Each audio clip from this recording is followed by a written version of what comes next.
So yun, magandang araw ulit mga idol. Kian Gonzales and welcome back to my YouTube channel. So ngayon natapos na yung ating receiver na wood stock. Pakita ko lang sa inyo mga idol yung finished product nya. Tapos naglagay na din tayo ng scope Discovery 416 by 42. So tingnan natin.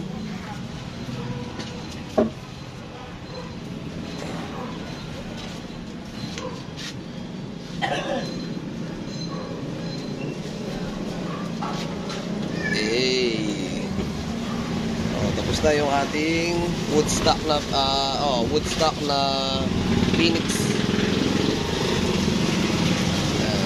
Ito na siya. You know.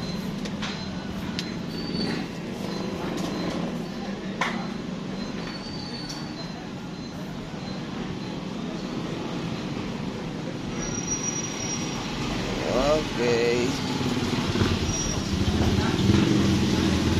Bali, ito yung nakalagay na yung quick reloader, tapos magazine. Alright, 10 rounds yung kanyang magazine, hammer type. Tapos scope na din,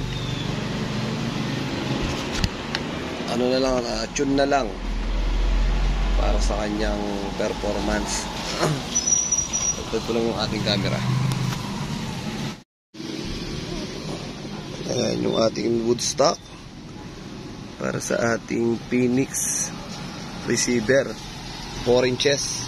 Siyempre, hammer type, aluminum tank. Yung ating barrel, Nimrod 19 inches with surround. Yan, carbon tube sa mga hindi na ngayon pa lang nakapanood. Yan, carbon tube. Tapos 19 inches barrel. Tapos nagpalagay na lang ako ng konting design para sa ating butt. Yan. Kahit pa paano may details. Baka pinturahan ko pa ng kulay itim to para mas lalong umangas. Tayo sa kabila.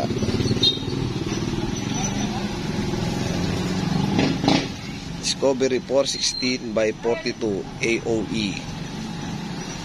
Ayan. With parallax. Ayan, ganyan din sa kabila. Meron siyang design. Kulayan natin ng kulay itim yan.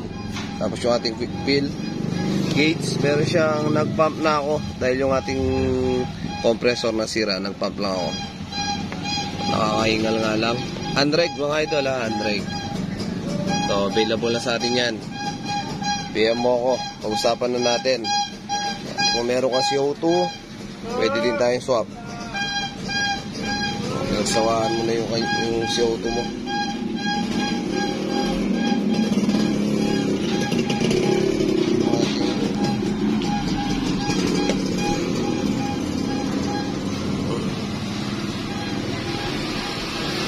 Ganyan yung ating display ng ating scope. Napakalinaw. Siyempre.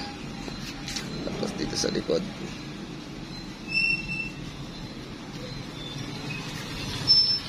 Okay. Salat nga pala ng ayun nga. Salat nga pala ng gustong bumili ng receiver. Meron ako parating na 5 piraso, 5 pieces receiver, 2 wood stock, tsaka 3 pang tactical. Ayan. Inis na yung ating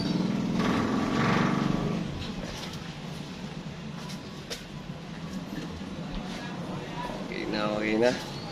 Napakaganda. Yun, bali bibidyoan natin yung paglagay natin ng pillet sa kanyang magazine tsaka kung paano pinupus. Lagyan na natin ng konting montage. Okay, let's go.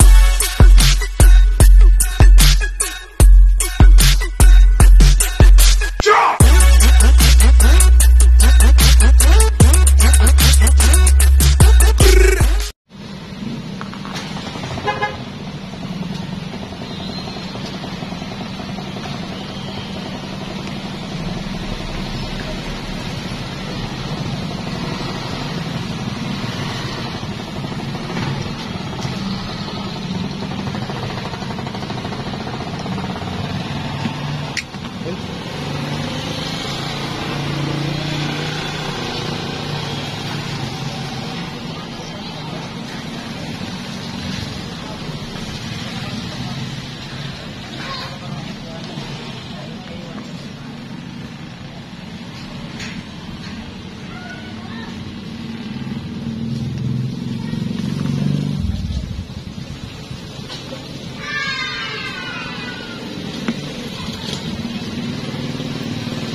kaloy, magandang timbre naman yung kaloy.